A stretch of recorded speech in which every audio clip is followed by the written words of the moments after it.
Bible verse memorization, Matthew 24:15 hanggang 22. Ganito po nakasulat.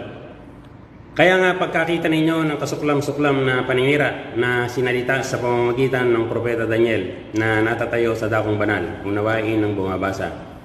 Kung magkagayoy magsitakas sa mga bundok ang nasa Judea, ang nasa bubungan ay huwag bumaba upang maglabas ng mga bagay sa loob ng kanyang bahay.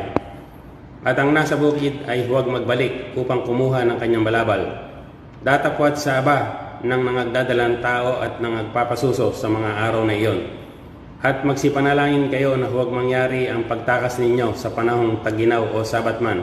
Sapagkat kung magkagayoy magkakaroon ng malaking kapighatian na ang gayoy di pa nangyayari buhat ng pasimula ng sanlibutan hanggang ngayon. At ni hindi na mangyayari kailanman.